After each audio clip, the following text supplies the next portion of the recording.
council can adopt a policy on how to proceed. The applicant was made aware of the attorney's concerns and requested the application be forwarded with the request to vacate. And with regards to the criteria of the land use code, the application needs to meet or you should evaluate the application against the 4 criteria, which are 1, must not conflict with adopted policies or plans, and as already stated, this is not conflicting with the master street plan. The vacation shall not create a landlocked parcel of land, and this vacation will not create a landlocked parcel of land.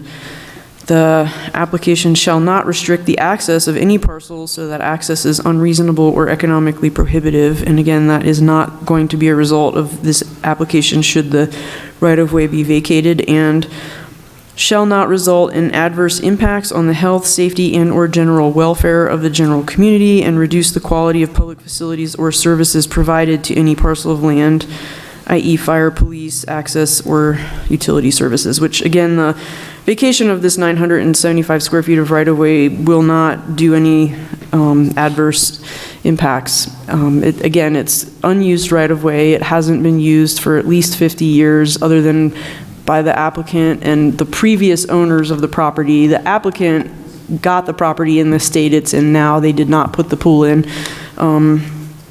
So the applicant has satisfied the submittal requirements and the vacation meets the above criteria. So with that, the Planning Commission can recommend that council approve the vacation.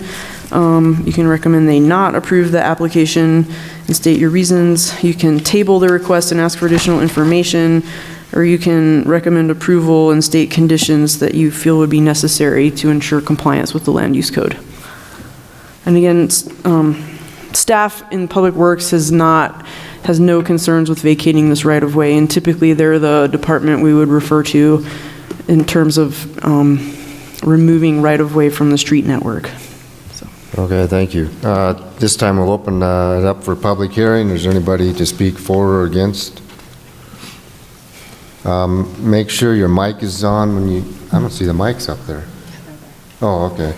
You got to push the middle button and it should turn green. Okay, is it green now? Okay. Yeah, and state your name and address, please. My name is Doug Roth. I am the applicant. My address is 501 North Ash Street. The co-applicant is my wife, Leah. And if it's permissible to hand out just, it's a plat of the Smith addition that kind of shows how the right-of-ways are situated in that area. Can I hand that out? Sure, go ahead.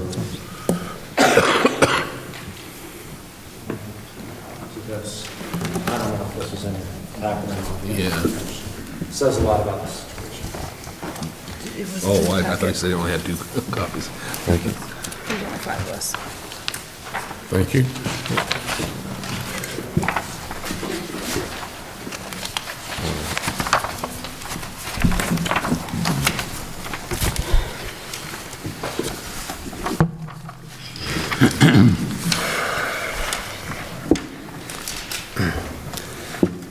So thank you for considering this application.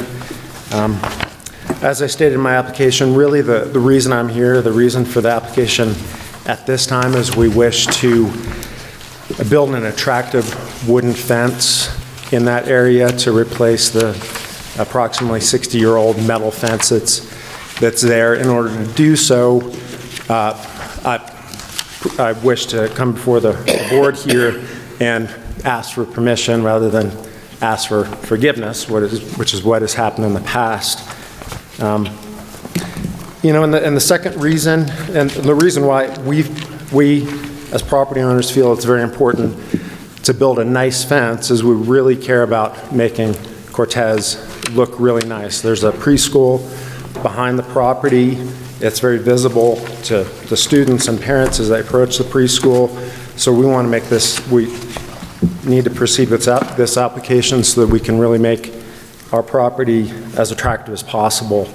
And of course, the second reason for application is we desire a permanent solution to what's been going on with this part of the Coronado right-of-way. that portion of right-of-way has been cared for by adjacent property owners for 70 years now, since it was platted out in the 1950s. And it appears that the land use code, as the planner has pointed out, specifically addresses vacating right-of-ways in situations like this. And I mean, the first thing I would have to say is, you know, I have no idea why somebody would build a pool in a city right-of-way. It's absolutely crazy to think about, and yet it exists. And you know, things were just done differently back then, apparently, and this is a pretty extreme case of that. And this, how does this really happen? I've been trying to wrap my head around how this situation can even possibly happen, but it's would not be uncommon for right-of-ways to exist as the city grows and tries to plat things out and make connections, that certain of those connections really don't pan out. And that's why most municipalities, states, have some form of vacation process in their code. So really, this is a situation, as I handed out this plat that shows the Hiltsville addition where Coronado was platted out, and then Smith addition came through and just stopped it, didn't continue it through, thereby making that situation where the traffic pattern was kind of interrupted because people go up Coronado Avenue and then up and down the alleyway there. They don't go into that portion of the right-of-way. So it's a fairly unique situation, and yet it's very similar to the right-of-way vacation that was approved last year when the Montview addition had a 16-foot right-of-way that was east-west, and this is just a few blocks north of where I am. That right-of-way was platted out, and then the McClellan subdivision came through and essentially blocked that, which made a dead-end right-of-way. Therefore, over time, people put buildings in it, trees grow in it. We have, it's not used for transportation purposes, and the utility corridors, don't go down that way. So, I think Tracy really covered the applicability. It doesn't conflict with plans or policies. The traffic patterns don't utilize it. And then, I know for me, when I was starting out this process, I spoke with my neighbor to the south to offer to be a co-applicant in this process, because it just made sense to do so, to vacate this portion of the right-of-way. At that time, they decided not to do so, which I completely understand, because it took me 16 years to finally say this is important to me to do, and it also takes a considerable amount of money, and it's a couple $1,000s between a survey and application fee. So, for 16 years on any given month, I had something more important to do with a couple $1,000s and my time. At this point, I would really like to resolve the situation. And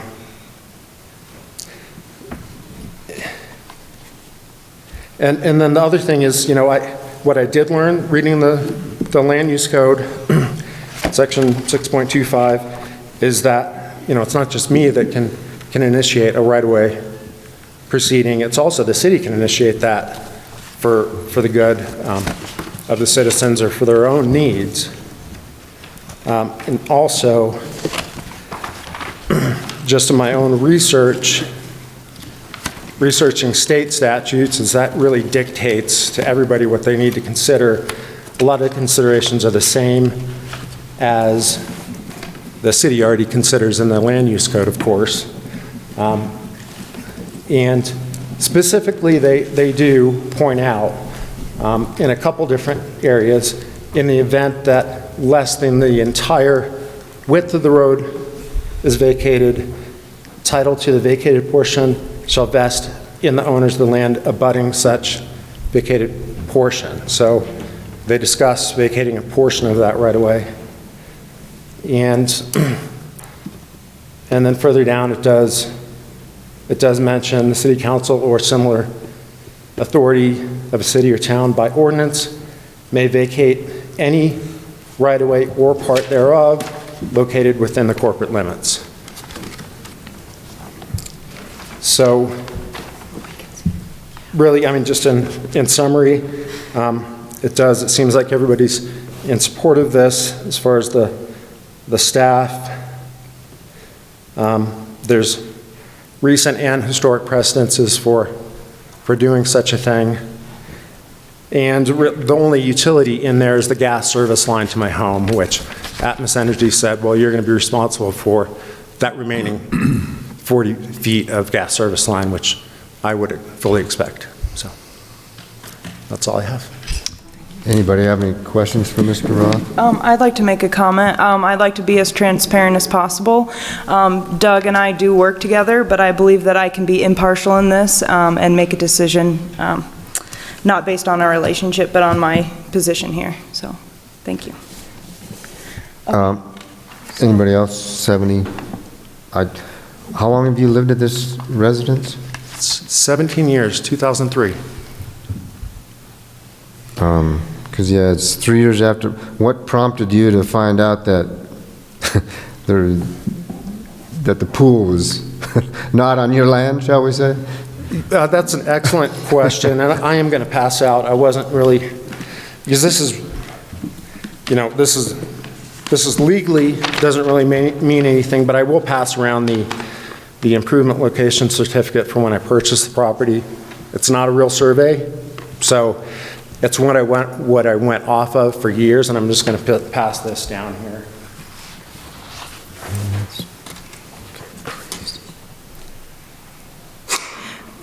When was the Smith subdivision accepted into the city?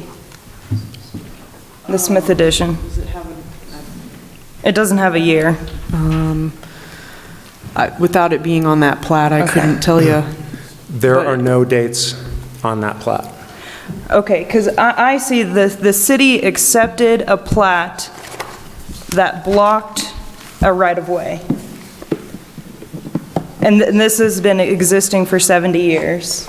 And Doug happens to be the owner now, but there will be future owners. So I think a permanent solution is a good idea.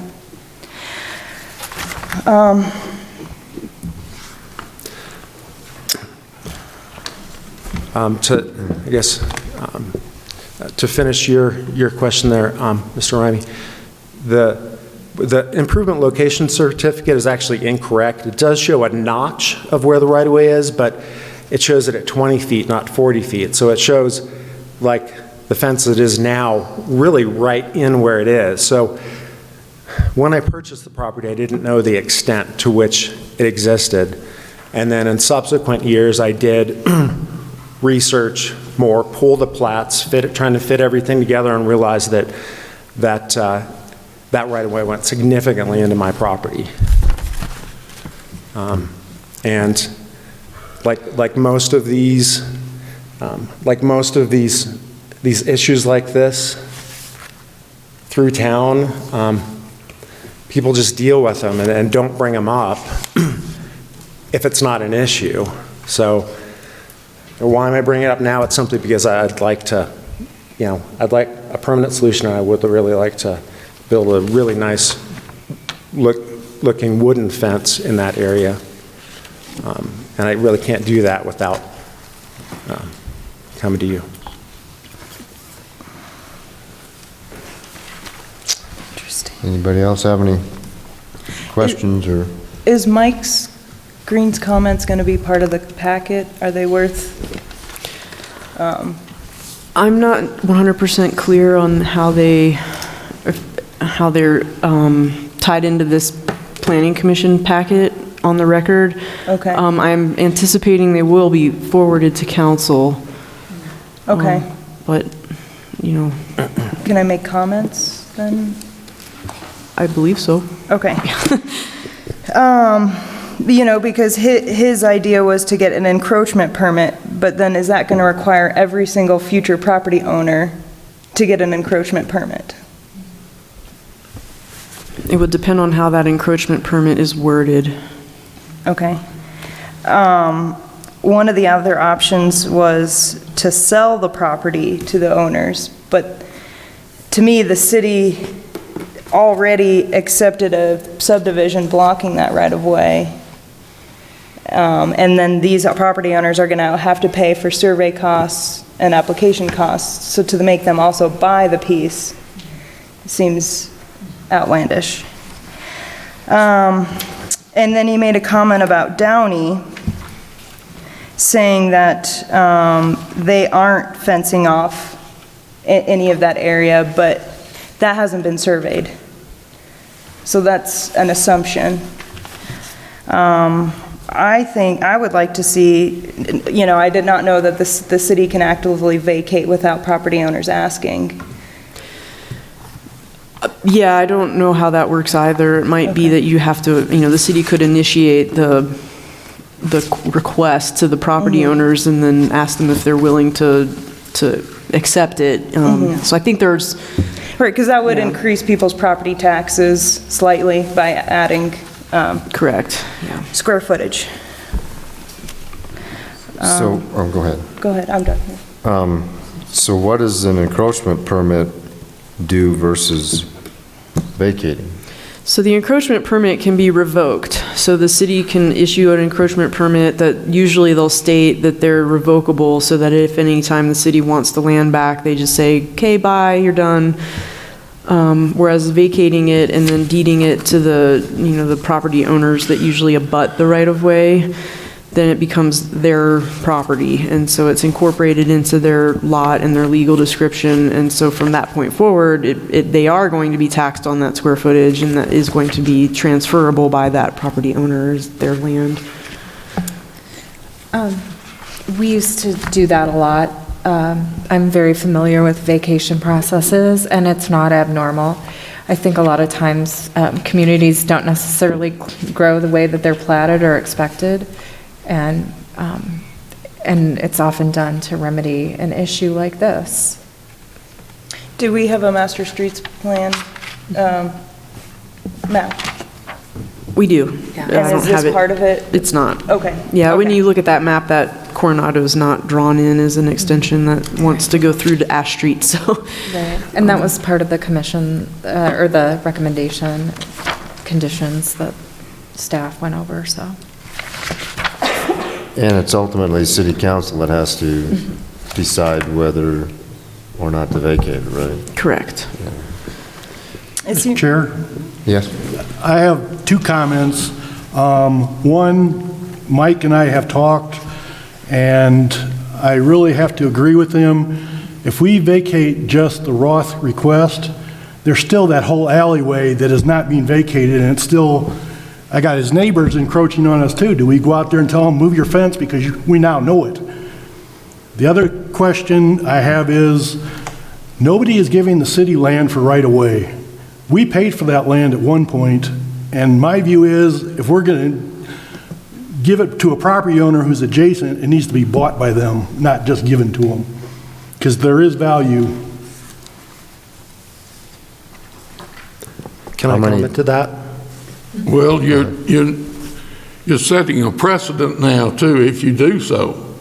And I'm quite sure that there's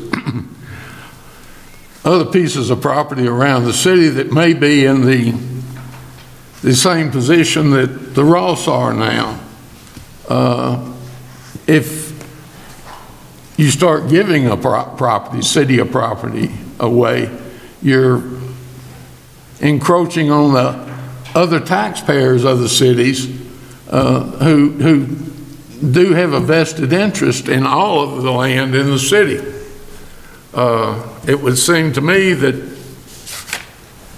we pay a city attorney for his legal opinions, And if his opinion is to delay action, either for or against, until the city council can come up with some solution, that's the way I think we ought to go. So John, are you saying then that if we vacate the whole right-of-way, that the other property owners then end up getting the land and, Yes. okay. And what if they don't want As it? Mike explained it, and Phil's here, and Chad, so they can add to it, but if we vacate just this small piece and the rest of the alley, there's nothing we can do with it anyway, so we might as well just vacate it all to the property owners on each side and say, we don't want this alley anymore. Do you concur? Well, yeah, the condition wouldn't change if we did, just vacate that section. We'd still have another portion, like you're saying, that's unusable. We can't use it. It's obsolete. It's not going to provide any connectivity for traffic flow in the city. And there's a shed there already. And what if the other landowners don't want it? Even though they are encroaching, I mean, what if they don't want to take the extra land? That's probably a legal question, but then none of it gets vacated. But we're not talking about blocking the alley or getting rid of the alley. We're talking about a piece of land that cars don't drive on. I would like to see us vacate it all to clean up the plat. Because if the city's gonna sell these pieces to these property owner, is the city gonna pay for survey costs? Or is the property owner supposed to pay for those? That's a council call, I don't know, but I just don't agree with giving away land that the city had to buy at some point. But they'll have to pay property taxes on those. We all pay property taxes. And frankly, that is the other side of the argument that I've been on. Eventually, they do buy it because they are increasing their property tax by $10 or $12, whatever little pity we get. So it's going to take quite a while to get that money back, but that is the other argument of giving it away because we do get little pennies eventually. So if council approves just encroachment, my understanding is they could reverse that later on, is that right? I'm not I guess. This was the first Tracy's. I was wondering that myself. Is Permits are that- revocable. They are? Yeah, all permits are revocable. I mean, Encroachment permit, is it revocable? I'm assuming, Well, we write in there that they're revocable. The ones I've seen, they are revocable. Otherwise, the only thing that's not revocable is if you change the lot line or do something, that's recorded on a plat. So anyways, I don't know. I just don't feel that this piece of property has a whole lot of value to begin with, as far as it being right away, but Okay, oops, I see your point, and I do get it. One of the things that I find okay, I'm gonna vent here for a second, is that already property owners can encroach 6 feet into the town right of way and build a fence right in town right of way up to 6 feet. So that's an issue in and of itself. So the precedent is kind of already set, so, my 2 cents are that certainly the rest of the alley, that skinny 16-foot alley, that has value as far as utilities and public interest, but then this little chunk here that's just sort of at the dead end of an alley that's not used, and there's already a shed and a swimming pool in there, I just don't see how that has any development value or much value, period, really. Okay, thank you. Any questions for Mr. Roth anymore? Can Okay. I make a comment since Sure, go the conversation has changed quite a bit? I wasn't aware, really, of the city charging for right-of-way, of a precedent being set for that. I'm fine with it, because, this is important for me to get done. And the Planning and Zoning Commission does set a price per acre for vacant land, and we can calculate that out pretty easily.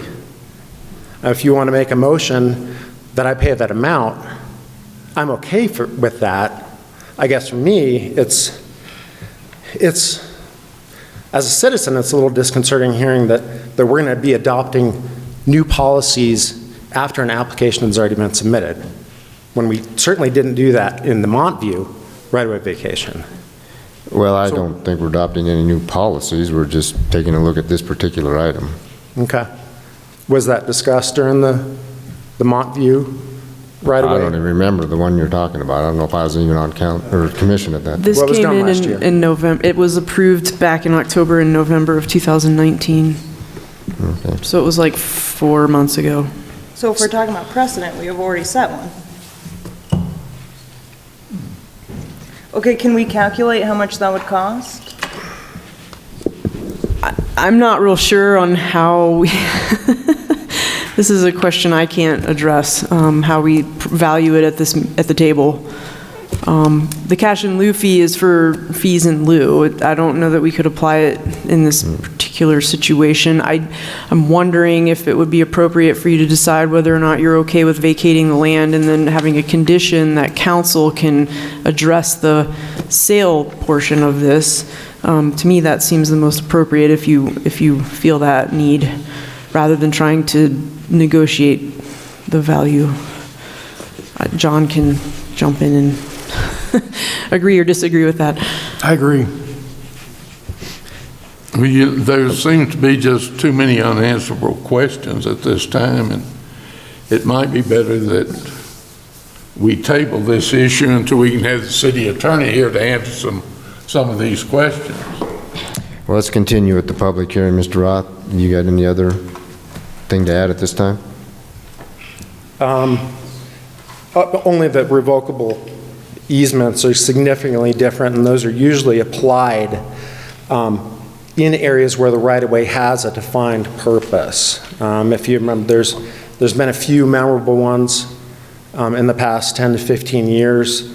There's been the Miller, the Gagno, and the Long revocable easements that have been in the Brookside Drive right-of-way, which is the Cortez lateral. And obviously that was not considered for a right-of-way vacation because it has a Cortez lateral on it. That's the lifeblood of the park system. And that also has a plan in place. It's the Parks and Rec master plan to eventually get that trail through.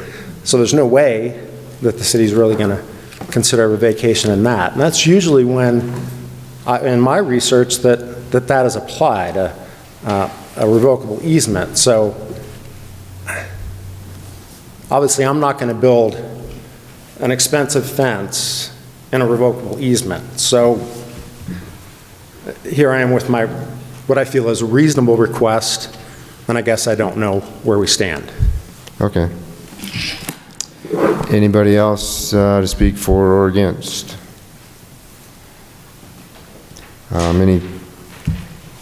Entertain any other further discussion, Commissioner John? If you would like to continue to try and just delay this, I can see if Mike can come in now. Because I told him I would call him if he was needed. If you want him to come in, I can have him come in. If you want to get this taken care of tonight. Get this thing. That would probably make sense because the council probably wants to discuss this later. John, can I ask you a question? Not you, John, the other John, I'm sorry. The land across Ash from you, that is also residential, is that right? Yes, I'm sorry. Doug, right? Doug Roth. My bad, Doug, yes. That's further east. Yes. That's also residential. Okay, so the alley, you're not actually encroaching on the alley. The right-of-way is not going into the alleyway, correct? It's just going into the supposed Coronado Street right-of-way, is that? That is correct. I mean, it does get a little confusing when you're talking streets versus alleys. Sure. But the alley will remain. The alley will remain, and specifically, and when you read state statutes, it's pretty interesting because they specifically lump all the terms together between street, road, alley, way. They lump them all together because the considerations are really the same. You're talking about access for both transportation and utilities. So I found that interesting, and that's consistent with the land use code.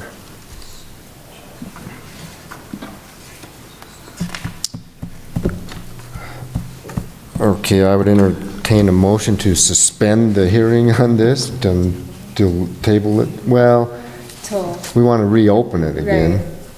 So that's still continuing it, maybe? Is continuing the right motion to? Are you continuing it to the end of this meeting, or are you? Or whenever? That's the game plan. Linda, do you have any advice on postponing the agenda item until the end of the agenda?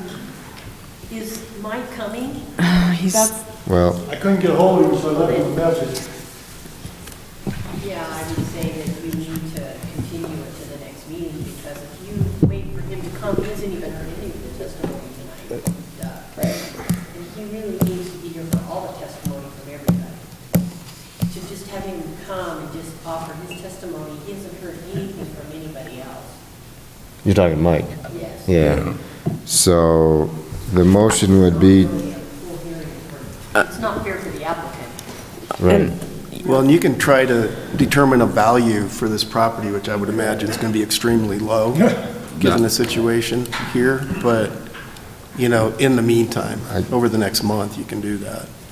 But I don't know when you want to construct, but anyway, I guess, Yeah, you could do that before the next meeting and have it as part of the packet. I know that doesn't help him very much, but he's been waiting 16 years, I guess. poor guy. I just want to make, It's not fair to her there. Well, I know that Mr. Roth is anxious to get this settled, but I think we need to table this to the next meeting and get the opinion of the city attorney and have him here to answer questions on both sides. Tracy was going to say something. just for procedure purposes, I think, you know, John and I and Mike will have to discuss how this gets discussed with council because of the fact that it's an active application in the meantime, but our land use code does require a decision from the a recommendation from the planning commission within 35 days, so unless Doug is amenable to extending that, we would have to make a decision at the next planning commission meeting whether or not we do receive direction that you feel comfortable with in the meantime based on how much we can get into the weeds with this particular project mid-application. So I just want to make sure everyone understands that. Doug would have to give us more time or he could request an actual decision at the next P&Z meeting because it's required in the code that we do it within 35 days. So I just want to make that clear to everyone. So for our purview for planning and zoning, we're just looking at how it meets the land use code. And we, you know, as far as fees go, that's city council's purview, right? So I feel as though personally, there's no reason why we couldn't make a motion because it's still going to another hearing on a recommendation because city council is still going to have have more say on what the attorney or more weight. What I'm trying to say is that the attorney's comments are going to have more weight with city council than they are with us. We don't ultimately make the decision, city council does. Correct. Yeah, we're is just what advice. You're trying to say, yeah. Yeah, we're just either making a recommendation one way or the other or nothing. But either way, I think we can still at least move the process forward and not impede the attorney from having an ability to speak at another public hearing. Okay, so we're still in public hearing. Anybody else want to say anything about this?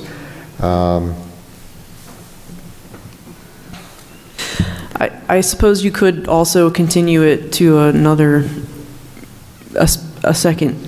third Tuesday in March. I'm just giving you guys options. I don't want to steer you in one way or the other, but. State your name and address, please. Make sure the mic is on. Yeah, can you hear me? Yes. My name is Gretchen Cowan, and we're like neighbors once removed on 415 Ash. We just got the notice and we were curious what was going on, but certainly a nice fence next door would not impede on us at all. It sounds like a benefit. Thank you. Does anybody have any questions for her before she runs away from the mic? Did you say you're at 415 Yes, North Ave? 415 North Ash. Yeah. So like 2 houses down? Yeah. Or, We're the, you can see our door. This is the brown block next to 419. okay, thank you. Any other? Go ahead. I'm Gretchen.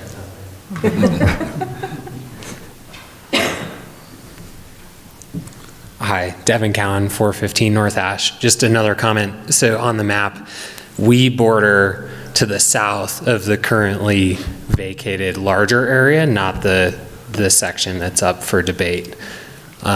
So yeah, certainly we would love to have a nice looking fence, but I will say as the devil's advocate, it does question, you know, whether you want to vacate that whole right of way, not impeding into the alley, obviously, but there's a big chunk of land in between the section that's being debated. But that's not relevant for the current discussion, but it does beg the question of what the future for that other parcel is. Okay, any questions for him? All right, thank you. Any other public comments? Okay, we'll close the public hearing, and I will entertain a motion from.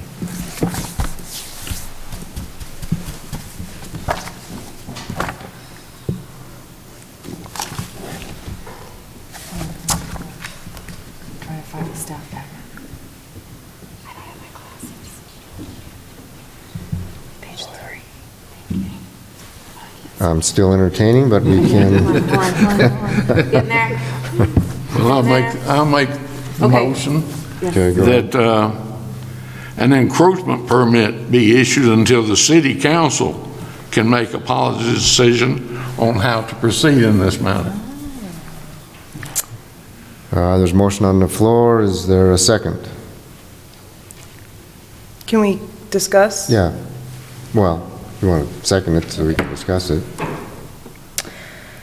Can the city contact other property owners to talk about this, the vacation of this right-of-way and the Downey right-of-way? Why don't we get a second so we can discuss it, because then we can vote it down or not, or then you can die for lack of a second too, I guess. I'll make a second then, so we can move on. Okay, there's a, Motion and a second. Now let's discuss, right? Is that how that works? Yeah, let's go ahead and discuss. And it's Okay. to do the, would you, Linda, could you restate the motion? John made a motion to approve an encroachment permit until council decides how to proceed. Well, okay, open for discussion then? oh, okay. So the challenge that I have with that is I mean, we have a resolution, and we're in a public hearing specifically for the resolution that's on the agenda. And it sounds like a neat idea. That could be something that we could add to this, but we still need to decide for the actual item that's on the agenda. And so there's that as far as procedure goes. I appreciate the sentiment that the city paid for this right-of-way, and it essentially paid for the land some time ago, but the city also approved this subdivision blocking that right-of-way, so I think it's the city's responsibility to clean this up and vacate. Tracy, I have a question, and you might not know the answer, but the parking area at the B Street School exceeds the area that we're talking about relinquishing to the Ross. So I don't, if you look at that parking lot, I mean, I just have, to me, it would seem heavy-handed if we do not approve the Ross request, because if a heavy-handed planning person came in, they could require, correct me if I'm wrong, but they could require them to remove the pool, is that correct? That's been there for 70 years. Yeah, that's my issue. I believe, yes, until we vacate the right-of-way to the landowner or issue a irrevocable encroachment permit, I think that would be the case. Right.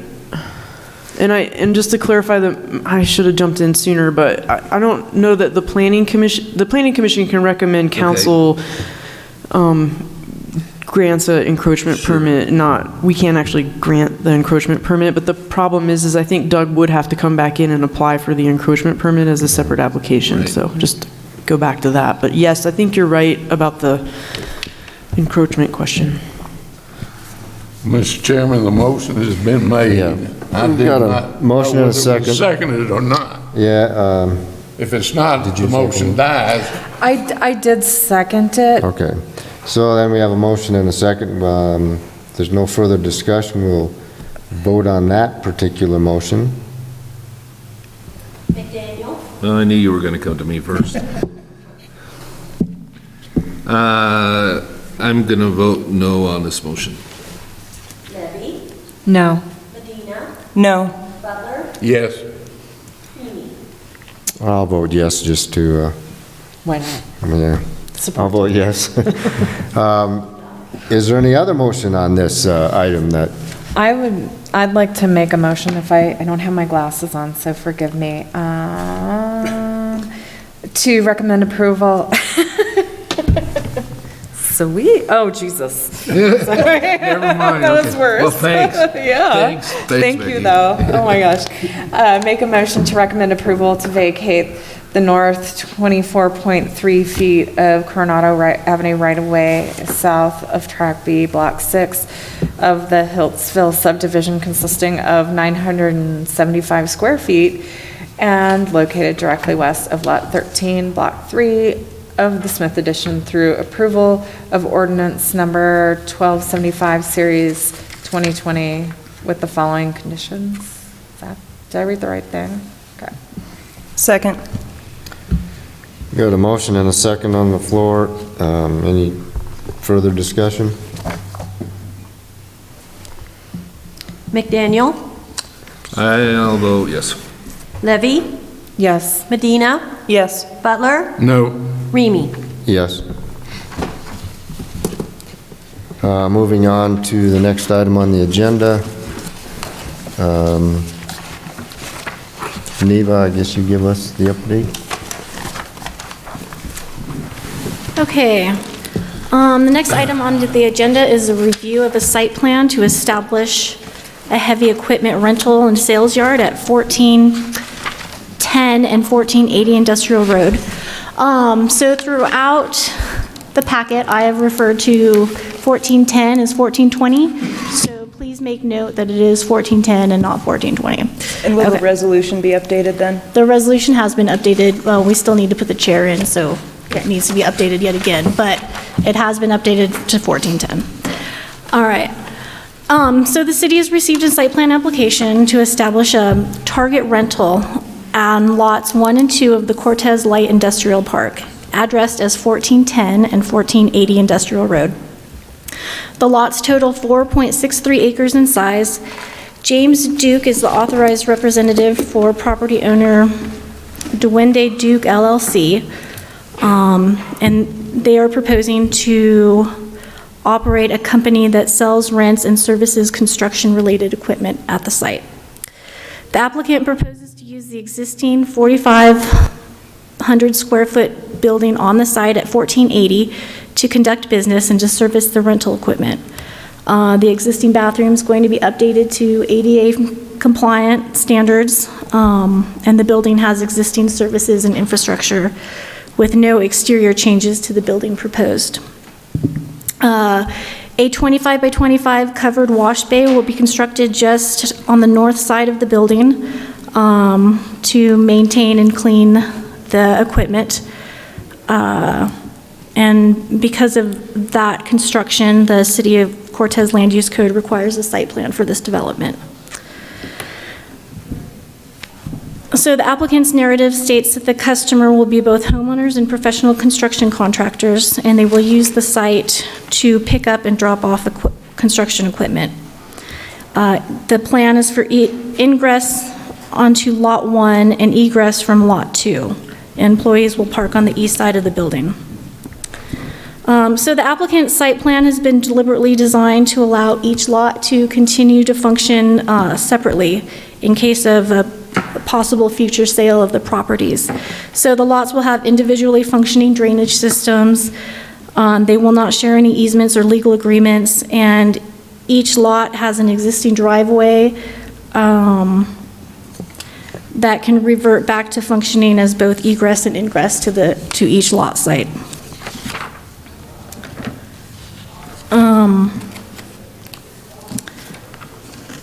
So until recently, Lot 1 has served as a kind of a material storage yard for a concrete contractor.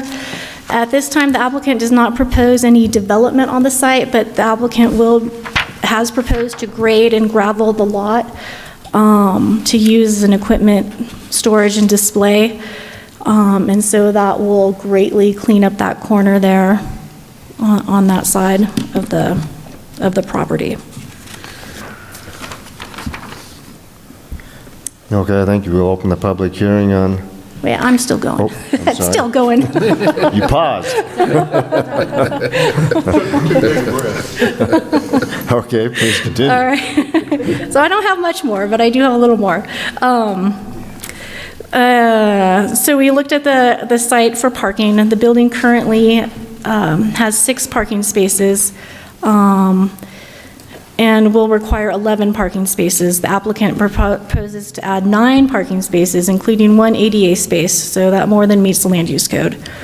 The applicant also proposes to reseed 13,000 square feet of Lot 1 with 3,000 square feet of planted mulch beds, and to reseed almost 10,000 square feet of Lot 2 with 1,500 square feet of additional landscaping. So the application does meet and exceed the minimum landscaping requirements for both lots. The project was sent out for review. The only comment that we got was that the GIS coordinator would recommend the city install a caution trucks entering sign at the curve of Industrial Road.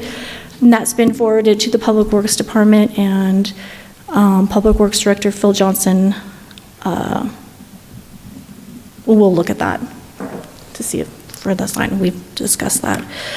So the commission has 4 alternatives for this project. You can recommend to council to approve the site plan for the establishment of the heavy equipment rental yard. The commission can recommend to council to not approve the site plan. The commission can table the request and ask for additional information, or the commission can recommend council approve the site plan and state any conditions they feel are necessary to mitigate any concerns. I'm done. Okay, thank you. We'll open it up for public hearing. Anybody here to speak for or against? Okay, we'll close the public hearing. Any discussion on the commission? I have a question. So just looking at the imagery, it doesn't look like there's an actual connection from Lot 1 to Lot 2 to drive. Is that going to be gravelled, or, because they're talking about, Yeah, it will be gravelled, and I do think it is shown on the site plan. Okay, the site and utility plan. Okay, so they're going to gravel that whole surface that's in that box. Okay. Yes, they are. Yeah. And the rest of the site around the hatched area for where the equipment's actually going to be stored will also be graded, and part of that will be reseeded because Lot 1 is it's kind of a mess right now. Okay. And then when you did the minimum landscaping square footage in that calculation, you included the proposed wash bay? Yes. Okay. Yeah. That's all I have. Any other discussion or questions for Anita? Phil, as far as you're concerned, the 1,000-gallon oil water separator is sufficient for a wash bay of this type? Well, that's a Cortez Sanitation District stipulation, Okay. not ours. My bad. But I would assume that it is adequate, yes. Yeah, there were several discussions with representatives from the sanitation district, and they did indicate that that was sufficient for hooking up, their requirements for hooking into the sewer there.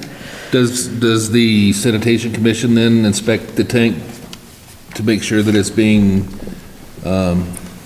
cleaned out when it's approaching full? I don't know the answer to that. Well, if it is a sand trap in there, Lance, it actually forces maintenance because it stops flow. If the sand gets to a certain level, it'll block the fill pipe and they have to maintain it if there's a sand trap component to it. Okay, that's what, I'm guessing the sanitation district isn't concerned about the industrial soap or anything like that? No. I think that they feel this sand filter is sufficient for their requirements.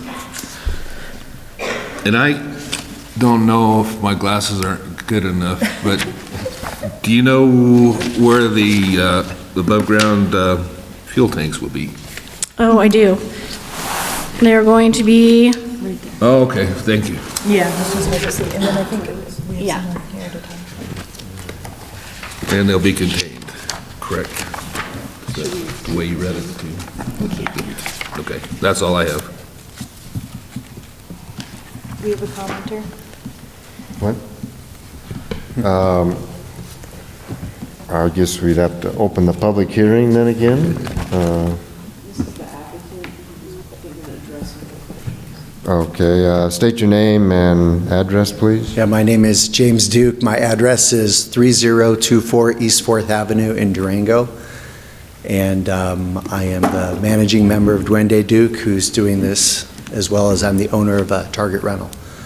I'm happy to answer any questions because I just went through all this with La Plata County because we built a building for a facility there. And basically what we do with that 1,000-gallon water separator is once every 2 years we get it sucked out. And then the environmental company takes it out, and it costs quite a bit of money, but that's just, we budget that in. That's part of the operation costs of. Typically, it takes 2 years to basically fill the separator with junk. Well, yeah, and it only fills up about 8 inches. Okay. Out of it's about a 6-foot tall tank, so not much room, but the longer you wait, the more expensive it is, so. And I'm glad you're here because, and the diesel and gas containment areas, is there mat underneath or is it just pea gravel containment cement? Well, what we're going to use is, they're basically horse water troughs that are plastic and impervious and have a volume that's larger than the actual container that the diesel tank. So if there were a leak that would be 100% failure, it would still hold all the oils or fuels. And will these, I'm sorry, these tanks will be on a cement structure, or will they be like these ones you see on the farms with just a metal? It will be gravity fed metal. Right, but I mean, they're assuming the tanks, so it's gravity fed, so the tanks are above ground. Are they on a cement cradles, or are they just on a metal stand? They'll be on a metal stand with basically picture a 200-gallon barrel on its side. Right. And then on the ground, though, is we'll put in 12 inches of 3-inch compacted, what do you call it? I forget the name of it. Thank you. It's like sand and gravel compacted, so it's not going anywhere. Okay, right. And the actual fueling nozzles will that area be contained as well, or is it? Yeah, they will hook right into they will hook on the unit that's holding the barrels. Assuming assuming you're filling a backhoe. Sure. Where that backhoe is filling with the nozzle, is that area contained as well? It is not. Okay. It is not. What do you expect your truck traffic to be daily? Like how many pieces of equipment are you gonna have or service? I guess how many? Sure. Yeah. That's a good question. We're estimating, and we really don't know, but we're estimating 15 to 20 trips per day.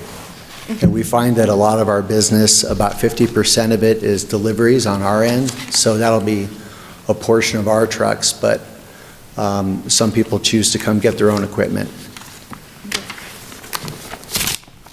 And the natural exit is onto Lebanon, or Lebanon Road, is that correct?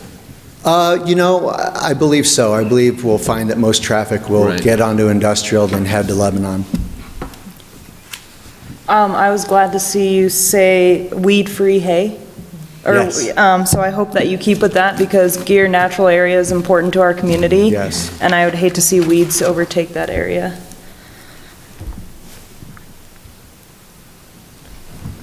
Any other questions for him? Okay, thank you. Yeah, you're welcome. Yes, thank you very much. Any other discussion? I'll entertain a motion. Mr. Chairman, I make the motion to recommend approval of the site development plan to establish a heavy equipment rental and sales yard at 1420 and 10. Say what? 10, right? It's 1410, right? Yes, you go ahead. Yeah. I've got Yeah. 1420. But it's, make that a 10. Okay. All right, 1410 and 1480. I think that's right. Yeah. That's right. Industrial Road, as submitted by James Duke, authorized representative for property owner Dinwiddie Duke LLC through P&Z Resolution Number 2, Series 2020, with 2 conditions. Is there a second to the motion? I'll second. We have a motion and a second. Any other discussion? Proceed to vote. Levy, Yes. Butler, Yes. Medina, Yes. McDaniel. Yes. Remy. Yes. Next item on the agenda is for an application to vacate lot lines. Neva.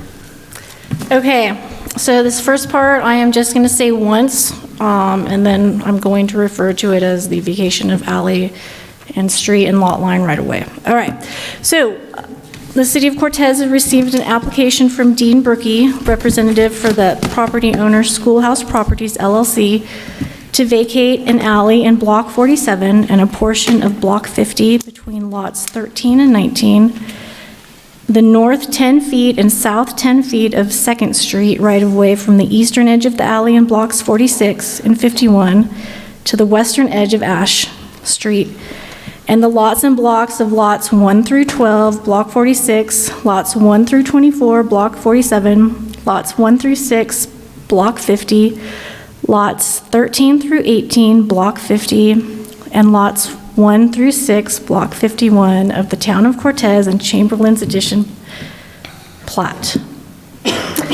Okay. Essentially, this will create 2 lots for the Calkins project. You can see on the attached plat, it'll create a tract 1, a north tract, which is 3.71 acres, and a south tract, which is smaller. The properties are zoned neighborhood business and are located on the Calkins School site parcel. A storm drain easement will remain in place, as well as the alley to the west of the parcel. The vacation will not vacate any utility easement shown or not shown on the plat. Beach Street within the parcel boundaries was vacated through 2 previous ordinances. The parcel currently has the Calkins School and a warehouse that is on the southern track. Currently, the Calkins School site sits on an alley that's proposed to be vacated. The applicant is proposing to reduce the right-of-way for 2nd Street from 80 feet to 60 feet. The Public Works Department has reviewed this proposal and does not have any issue with reducing the right-of-way or vacating the alley. A warehouse currently extends into the Second Street right-of-way, and the applicant is working with city staff to remove a portion of the building to meet setback requirements for that. The applicant is currently pursuing a site plan development for multifamily residential, and we'll see that with the next project. A conditional use permit for multifamily development was approved by council on May 28th, 2019. The vacation is necessary prior to the construction and final plat recording. So the Planning and Zoning Commission and City Council reviewed and approved a similar vacation request in 2016. However, that vacation plat and the ordinance were not recorded as required by the City of Cortez Land Use Code. So here we are again.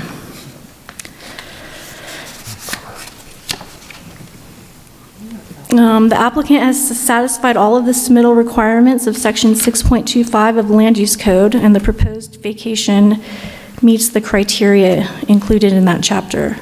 No utility easements are being vacated. The vacation does not conflict with any policies or plans and will not create a landlocked parcel of land. Access to the site will not be restricted. So this was sent out for review. The GIS coordinator did bring up the warehouse that is encroaching onto the Second Street right-of-way.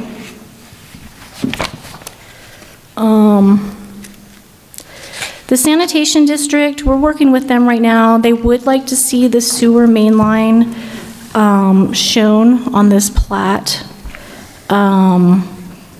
Right now, we're not sure if there's an actual easement or an easement needs to be created for that.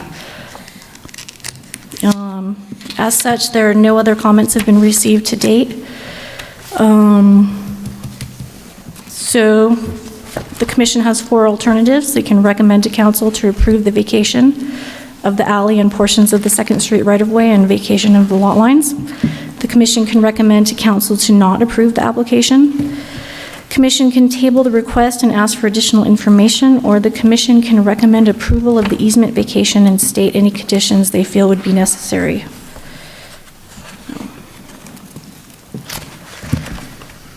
Okay, thank you. We'll open up public hearing on this application. Anybody here to speak for or against? Please state your name and address. My name is Dean Brookie Architecture and Planning, 970 East 4th Avenue, Durango, Colorado. I just want to say thanks for entertaining this concept. Anytime you can, when I get the staff report from NEVA that says you can possibly be considered for a vacation in Cortez, I jumped on it, so here I am. Actually, it's the larger part of the process to utilize the old Calkin School site for the housing project that you've seen before, and we're making major progress on and hope to break ground on sometime in late May or June.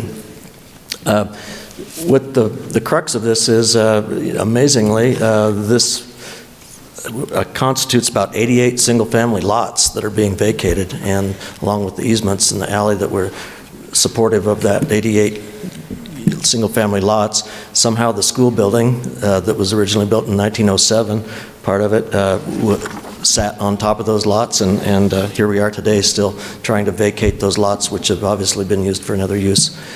So that was sometime before I even had white hair, so that was a long time ago. So that's all we're simply asking for in this motion is to vacate those areas. What it results in is the proposed redevelopment area to the north of East 2nd Street there, and then the ball field is essentially the lower portion, which also is currently platted as a bunch of single-family lots that you would be vacating this evening, and with this motion, and those would remain undeveloped for a period of years. The tax credits that are associated with the Calkin School remodel preclude us from considering redevelopment of that potentially historic site for a period of at least 5 years.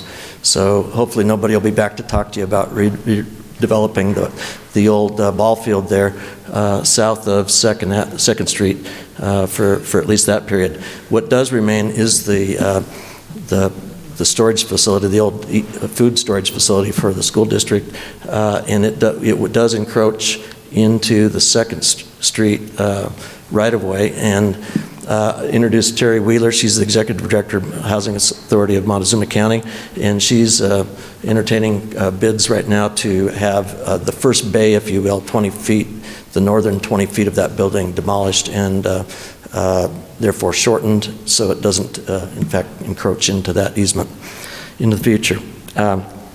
So with that, we're excited about cleaning up this situation. It's obviously not appropriate for single-family housing development. If that were to occur, that we'd have to tear down the historic school, and we're looking forward to this being the first phase of continuing on with our site plan development. Thank you. Any questions for him? Okay, thank you. Anybody else to speak for or against?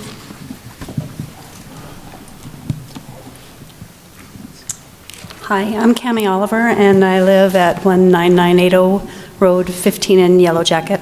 I'm here representing my mom, who lives on Ash Street. Will be right across the street from the entryway. We missed that this was being gone through the planning committee back in May, so I'm a little late. I spoke with Terry last week and then Neva, and this is where I ended up. I'm not sure if this is the right place to address these concerns. The entryway that's being allowed here is right directly across the street from my mom's house on 126 South Ash. Her name is Nancy Jones. My understanding is that the entryway is going to be exactly the same as it is now. Is that correct? Okay, so a couple of concerns with that. We obviously, she's lived there for a long time. The traffic there, when people are trying to turn in and out of that driveway, it backs up the traffic on Ash. Just because I think there's enough room for 2 cars there, but generally people pull in towards the center, and then the people on Ash have to wait to turn in until whoever comes out of that parking area.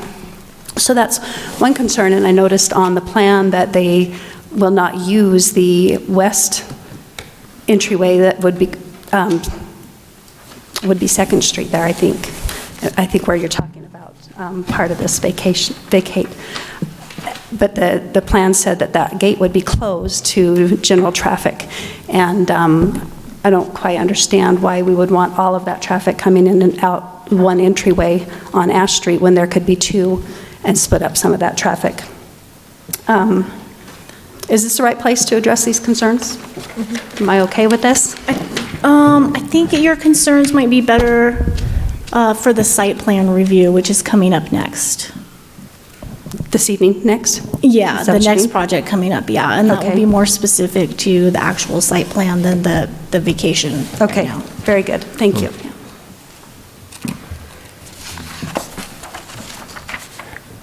Any other public comments? I'll close the public hearing, and any discussion on the commission? I'd entertain a motion. Mr. Chair, before you do, so the commission doesn't think I'm talking out of both sides of my mouth. In this particular vacation, Mike and I did talk about it, and this is a public good. We desperately need affordable housing, and so I'm not opposed to just giving the not-for-profit this vacation and get this project going. Well, I guess the council can always has the final say anyway, so okay. I'd entertain a motion.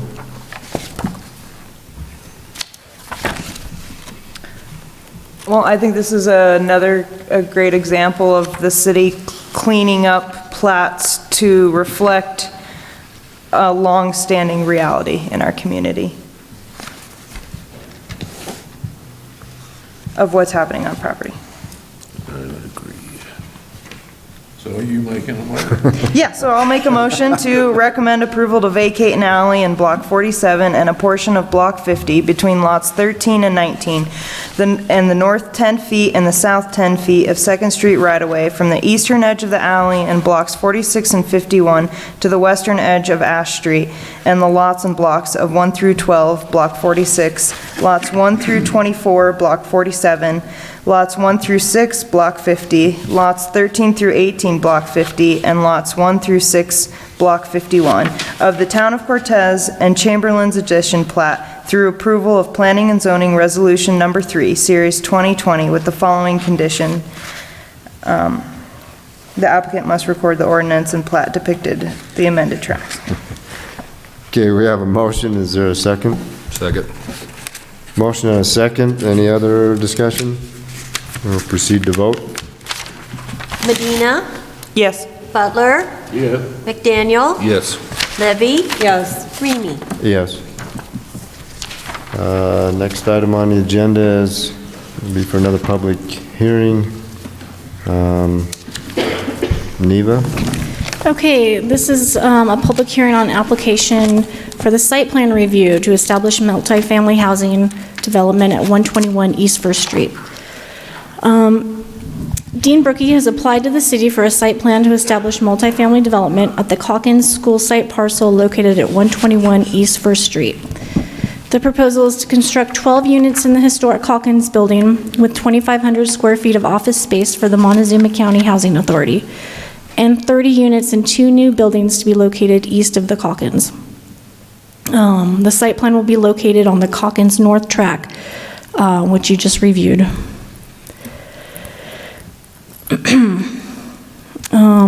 As I mentioned before, the site has received a conditional use permit to construct multifamily housing, which the Planning Commission approved on May 7th, 2019, and Council approved on May 28th, 2019.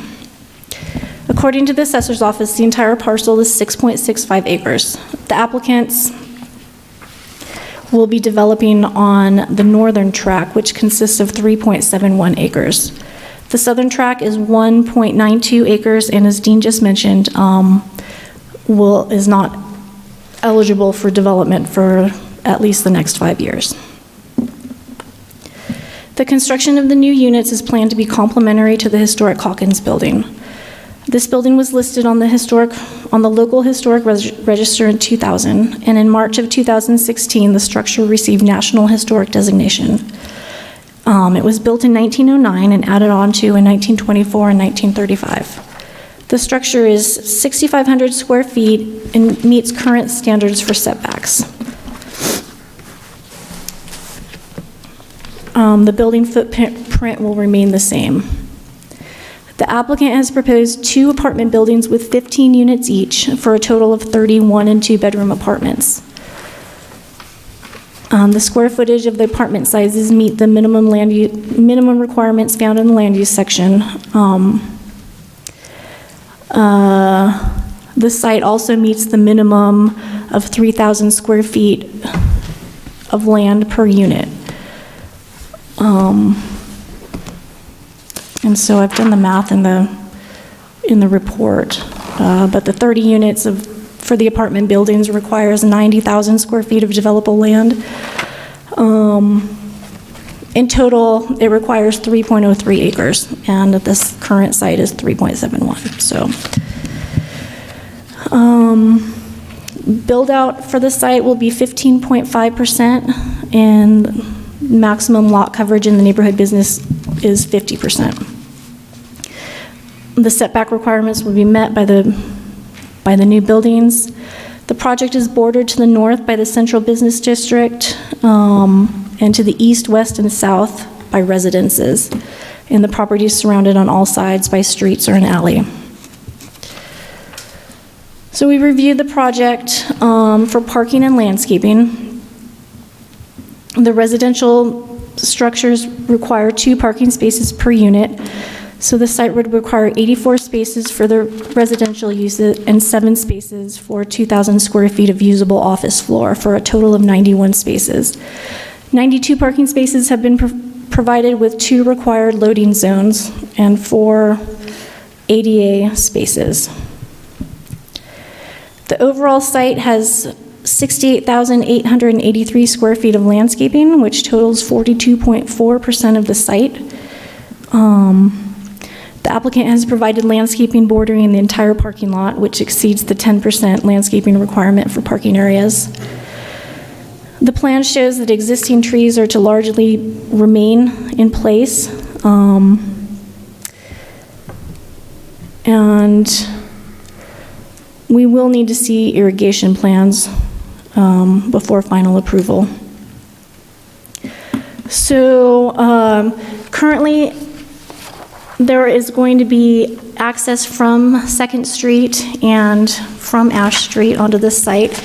At one point, I believe the 2nd Street access was going to be gated, but I believe it's been opened and it's going to be part of just regular access to the site. I don't believe it's going to be gated at this point. No, and that's correct. I mean, that was an early discussion to have it gated, and it was partly me, because I thought that's what the fire department wanted, but they don't, and so it's access from both ends. Okay, yeah. Yeah, and that does work better for the project. This was sent out for agency review. Again, the sanitation district would like to ensure that their easement or their sewer line between the two new apartment buildings will not be in conflict. The Cortez Fire Protection District would like to see a new fire hydrant. And they believe that the fire suppression system that is required meets their fire code. So, other than that, there were no other concerns regarding the application. Staff did look at the project for the comprehensive plan review requirements, and it does meet many of our policies and goals regarding infill and encouraging new development and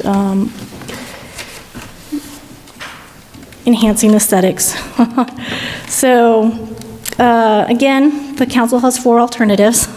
They can recommend to council or the commission has 4 alternatives. They can recommend to council to approve the site development plan.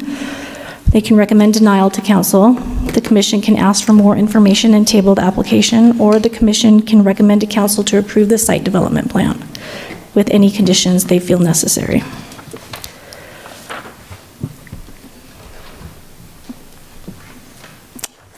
Okay, thank you. We'll open the public hearing on this application. Anybody to speak for or against?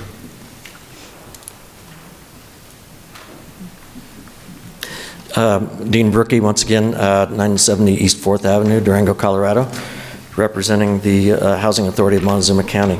We're really excited about, obviously, being here and presenting this 42-unit low-income housing development. It's been a bit of a long road, and with a couple false starts with previous developers, and so the Housing Authority is really happy to have acquired this property from the school district and proceeded to get the available tax credits from, or competitive tax credits, I should say, from Colorado Housing Finance Authority. One of the big steps, and as well as required community support and city support, so to garner those tax credits to build this project just a block off Main Street, which is, in my opinion, a really nice infill project and provides activity, vitality, and necessary housing within walking distance of your downtown area. So it's unique in that situation. I think that's what CHAFA recognized as the opportunity of utilizing this old historic school site to provide some housing in the downtown area for Cortez. With that said, the conditions, the 4 conditions that are stipulated are certainly normal and understandable and achievable, I believe. That being obviously working with the utility providers, the city department, and meeting the fire code requirements. We believe we're well on our way to developing the final construction documents that represent all those stipulations. exterior lighting to be contained on the property. Everything will be night sky ordinance lighting, as well as not bleed off the property line, which is a really good part of your code, I would suggest. The sewer line, this has come about a little bit. We've been moving the sewer line which extends past the post office onto our property, left and right a little bit between our civil engineers and the Cortez Sand District. So I think we're coming to equilibrium there, and wherever it lands, we're going to dedicate an easement for that. And so item 3 should be a no-brainer. And the last item that you have in the packet is obtain the vacation plat, which was your previous action, and with that, we would be pursuing council approval in the next available council session. So I might say, and willing to entertain any other questions from the audience, but the 2nd Street was originally we were asking for a vacation of all of 2nd Street, and city staff was pretty adamant about not giving the entirety of that easement up for the potential of putting 2nd Street through there and completing the grid, your circulation grid in that neighborhood. So, really there is the potentiality of 2nd Street being built at the city's decision at some future date, and then there would be continuous traffic through the site. And it's not, we don't have a particular opinion about that. It could provide access for future development for us. It could provide better access to our parking lot, existing and proposed in the future. But we don't really have an opinion, and we're really happy to maintain that 2nd Street easement through there. But that's something the neighborhood needs to understand, that there could be a distinct different circulation pattern that would impact Ash Street as well as all the streets to the west as well. The primary entry to the property existing is off of Ash Street. It was the historic access to the school site. The curb cut remains unchanged. It was also fundamentally the access for the administration building, while it was enjoyed the history as the admin building. And so as we develop the additional dwelling units on the westerly side of the property, from a design team standpoint, we felt the need to request that we do be able to exit the property to the west to split the ADTs, or the average daily trips, out from the property, both to lessen the impact of the neighborhood as well as provide much better egress access for not only emergency vehicles but the tenants that live there. So we came to an agreement with the city that we would have full access out westerly, driving westerly onto 2nd Ave. And so far those residents along 2nd Ave haven't complained about the additional impact that they will be having to their neighborhood. But I think our goal was to minimize the impact to the tenants, to the existing neighborhood along Ash Street, recognizing that eventually 2nd Street might go all the way through as well. And I'd be glad to answer any other questions that staff or members of the public have. If you get past city council here, when do you anticipate breaking ground even further on this project, I guess? We're scheduled to have the construction drawings completed around April 15th. At that point, we'll apply for a building permit. This is our schedule, at least, say a month for a building permit review, a month, 4 to 6 weeks, at which point then to finalize the loan with CHAFA and the other layers of low-income housing tax credit funding takes about a month. Bottom line, we're looking at breaking ground the end of May or sometime early June. And we anticipate that the project will take about 12 months to complete. Any other questions? Mr. Berkey? Who's maintaining the property now? Because I know that the Parks and Rec board is concerned that about the trees there, that they're not being watered. Well, come on up. Because you lost one of your spruce trees 2 years ago. That property did. I'm sorry?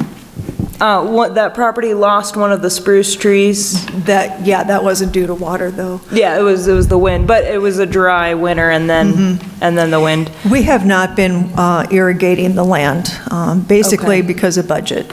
Okay. yeah, we needed revenue to take care of those items.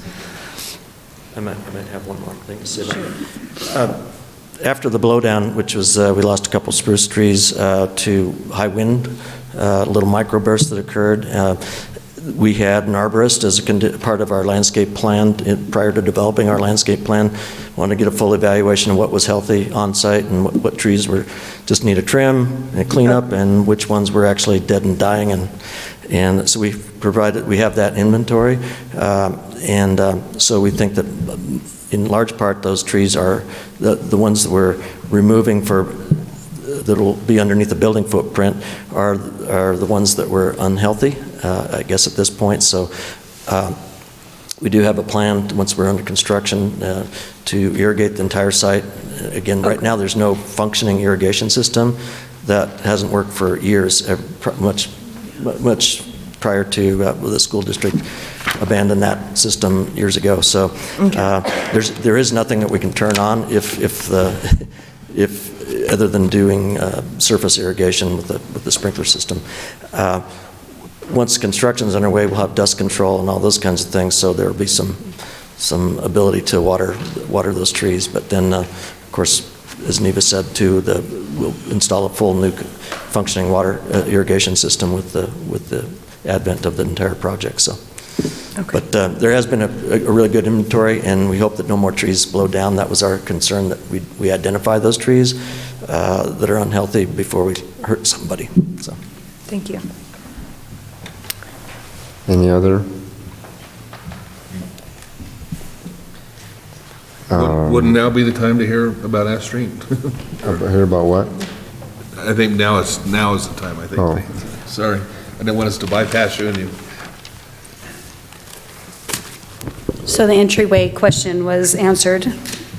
One other concern I had was about the sewage pond that is shown pretty close to Ash Street.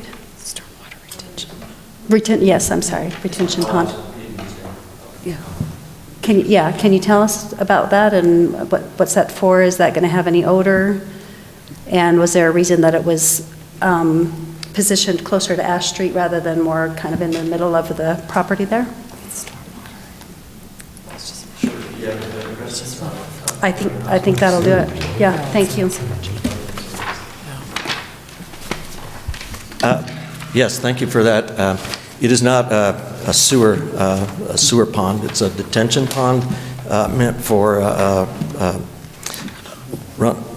storm drainage runoff. It's a required pond. It's not really a functioning pond. It's an overflow pond should there be a major storm event.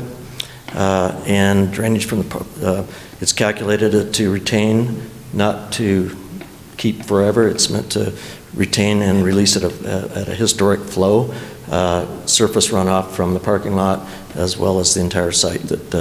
And so it's not sewage per se. It's just it is water. It does have some amount of oil and grease and that from parking lots and that kind of thing, but it's nothing that is toxic or has any smell associated with it.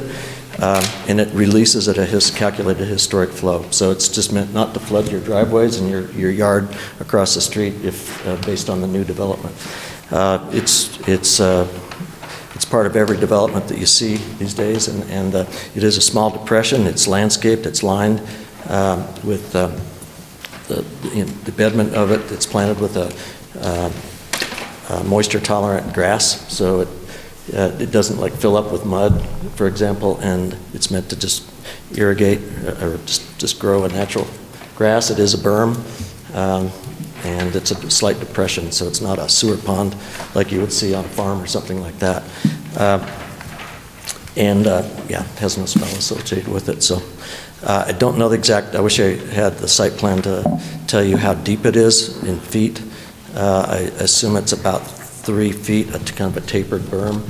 It's meant to not be something that's hazardous to a kid, and it shouldn't retain any water for a period of time. It's not a lake. It doesn't have any standing water in it for more than it takes to release at the historic flow a current storm event. They put in a sand filter, so what they did is required by the city design standards. So it has a filtration system, an underdrain system, so the water will go through a sand filter. There's a small pipe in the bottom, so probably 99% of the time it'll be dry. And it drains directly into a storm sewer that's right below it. So there's a storm sewer running right, you can see where it's tying in, there's a manhole. And it'll drop right into that storm sewer, so it cleans up the water. They can go in and, if there's any floatables, they go in and clean it when they mow it. So it won't have, it'll retain water for maybe a few hours, if at all. Thank you for that. And I might add that the location is primarily because the entire slope, the entire site slopes to that particular point. Right. That is the low point on the property, so it flows generally from northwest to southeast, and unfortunately, that's on your side of the property. So, but it's not meant to be, like I said, a hazard to kids or dogs or anything else, nor should it retain any standing water or be a hazard of that nature or smell. And to add to that, it will be landscaped from the Ash Street side. And if you want a bigger plan to look at, I have one right here, so you can see some of the plantings that will be kind of screening that view from Ash. Any other public comment? We'll close the public hearing. Any discussion on the commissioners? Guess I would entertain a motion on this application.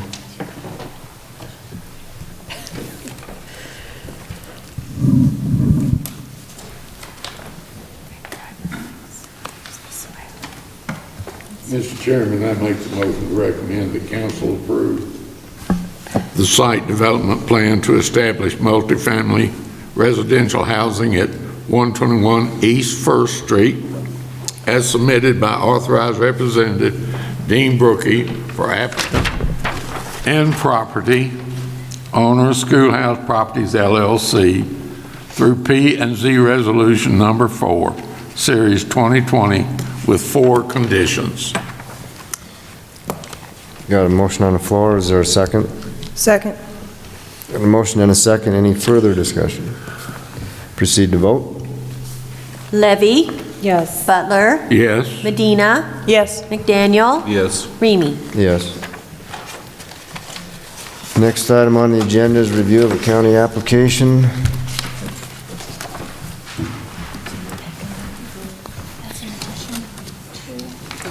You're up, Tracy. Tracy, is that you? It is. Okay. She's getting there.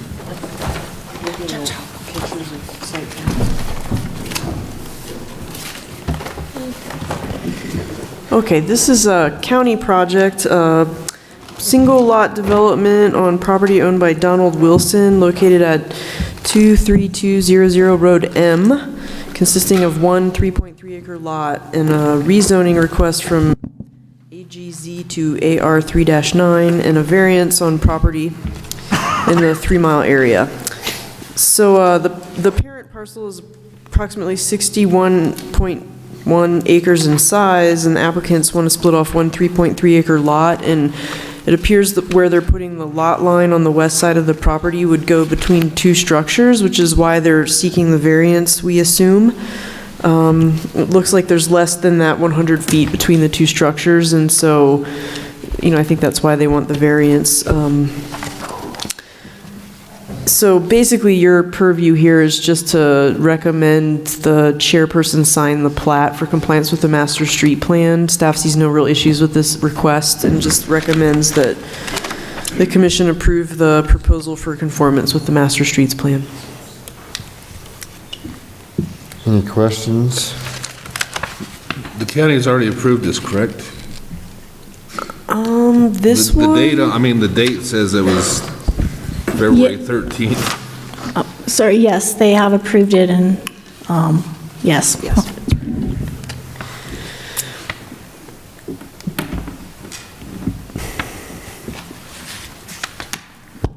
My understanding is this wasn't in the email prior to this, and so there was a little mix-up with the application. We did not receive it until I think last week, correct? Correct. Yeah, I think it was not Thursday. intentional.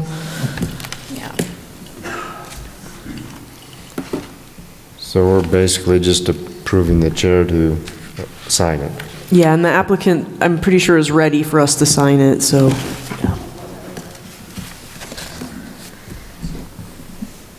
All right, I'll make a motion to direct the chair to sign the plat for the single lot development on property owned by Donald Wilson, located at 23200 Road M, Cortez, Colorado, consisting of one approximately 3.3 acre lot on property in Montezuma County within the 3-mile urban influence area, with signature block 1 for compliance with the master streets plan, and recommend approval of the proposed rezoning on AR 3-9.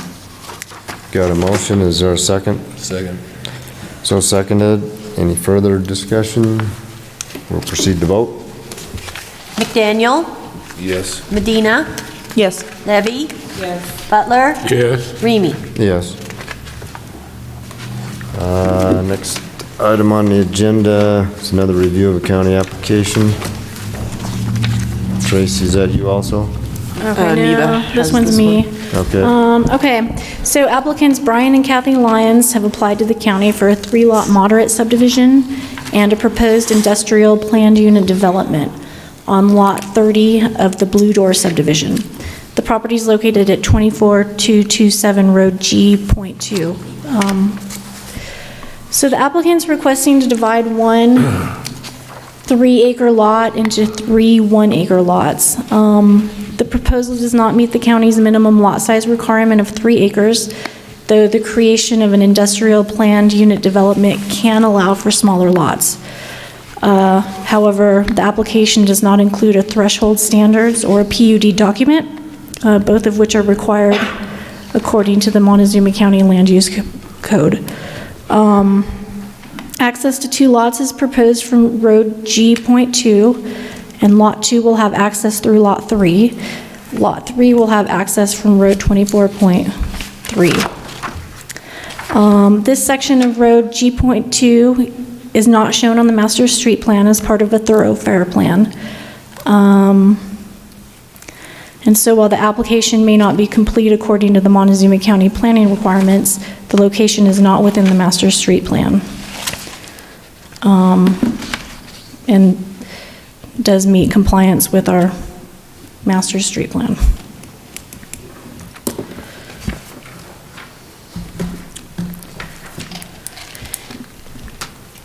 Any questions?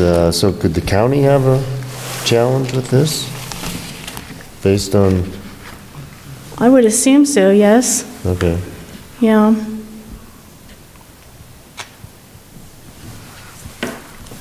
Why was your wording different for this one than the other one? Just that it conforms or that it's not part of our master streets plan?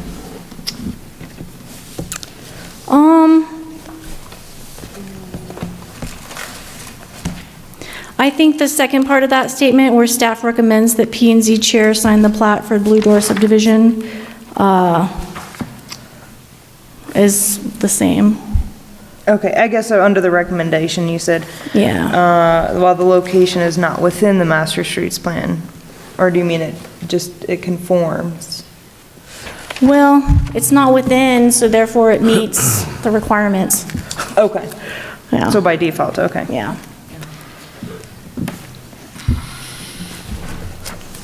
So, oh yeah, we were just, I think we were going to try to summarize. Reader mind. I was thinking that you meant, so as far as our purview on the major street, on the master streets plan, it's fine because it's not in there, so therefore we don't have, it's fine. But there's the issue of an application being incomplete, which is Montezuma County's problem, correct? It is, yeah. Yeah. Yeah. And at some point, perhaps the applicant turned in this information, or they'll turn it in at a later date. It just wasn't included in what was sent to us for review, so.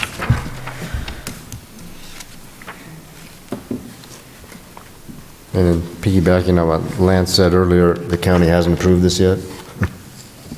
No, not this one. This is set to go on March 3rd. 12th, I think it says. I have it on there somewhere. This is set to go to the county commission on March.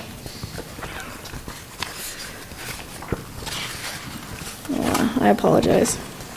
12? Yeah, it Is says, that what it says? Okay. Okay. Yeah. Planning and zoning. All right. Any other comments or questions? Guess I'd entertain a motion then on this application.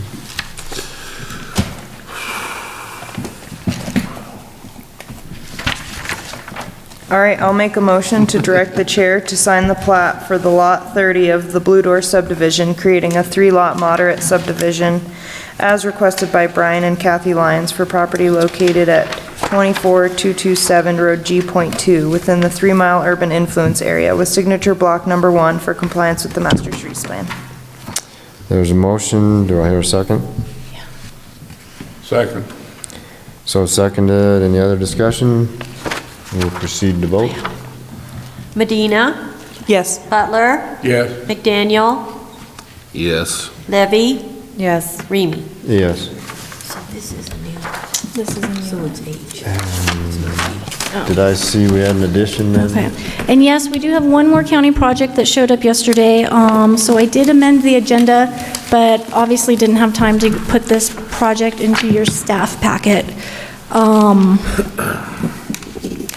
So I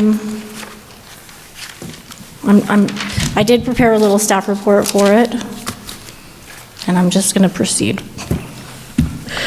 All right, so this is from a county, and this is a county review for a proposed single-lot development on property owned by Mark and Patricia Peters located at 6852 Road M.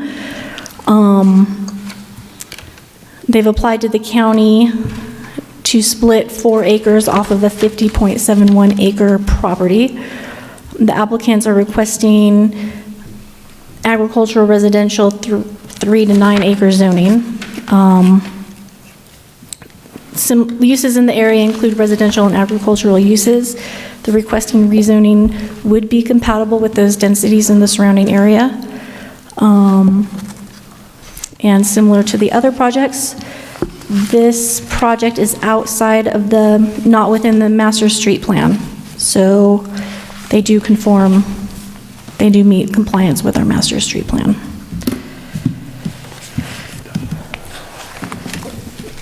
Any questions or comments?